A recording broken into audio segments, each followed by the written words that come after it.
All right. Next, we're going to talk about a game called StarCraft 2 and AI agents and how they're used in those applications.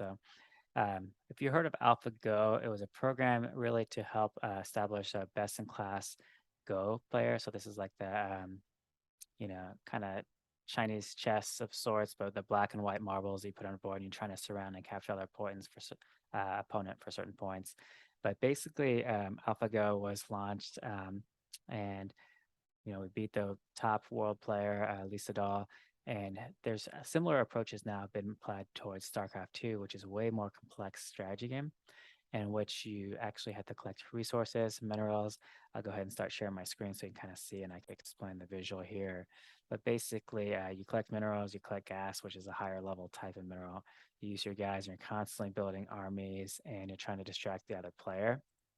But why this is beneficial is because they've literally beat grandmaster champions. And if you can imagine from a teaming standpoint, if you had access to this program, you could actually use this AlphaStar equivalent system, and one person can probably command three armies to beat actually three humans, right? So a lot of interest in this space. I started playing StarCraft 1 back in high school. A friend of mine, Paul Waters, was really a kind of gamer type, and we like this because of the real-time strategy component. Fortunately, right now, my roommate as well and I play from a teaming standpoint, so we play 2v2 against other people, and just by being in the same room, we can think through like teaming applications, and one of the reasons I picked this up because it was AlphaStar. So with that, let's begin. Grown up your bases entirely on minerals first. So you basically go for like 50 workers all on one gas, and then you get the additional gases going.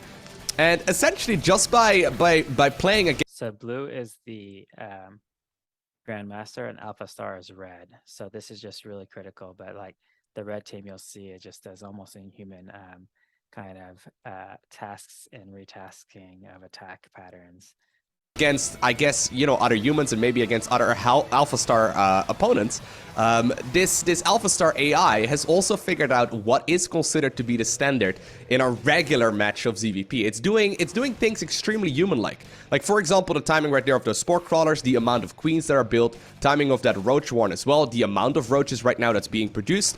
Generally speaking, that's the amount that you need in case you want to go up against like any follow-ups that Protoss can usually go for, especially in this matchup. But really what it's trying to do right now, it's trying to go up to about 66 drones before producing too much army, and that's essentially what it has done as well. It's been taking additional if you're a player going up. So I'm going to highlight this part where AlphaStar is about to attack the opposing player, and it basically knows statistically, at what point in time is it potentially going to win or lose. So you'll hear the commenter talk about that, but super optimized for achieving an objective. Up against AlphaStar, it's a bad sign because it has already figured out that it is indeed ahead in these kind of engagements. When it's backing off, you know that the fight is likely in your favor instead. So we'll see how this fight is gonna go. AlphaStar pushing up the ramp right now, trying to pop as many of these force fields as possible. Shield battery's pretty low here on energy as well. Decent micro there by the Grandmaster level player, who now once again brings those oracles forward. But guess what? The queens are here. They're going to be able to target fire it down just fine.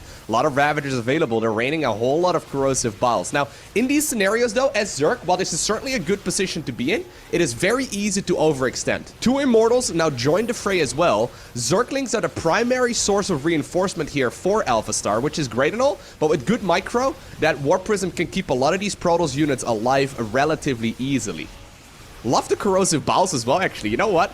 A lot of human players would just simply spam them all at once, but look at this. It's basically keeping up a constant rain of corrosive biles, and maybe that's one of the things that humans can learn from it, right? Usually what happens in human matches, I suppose, with So you just took over the space perfectly, brought in more troops, definitely overpowered the human Grandmaster player. But again, learned from the system, but they talked about corrosive valves, which are these kind of a fire sky type of attack.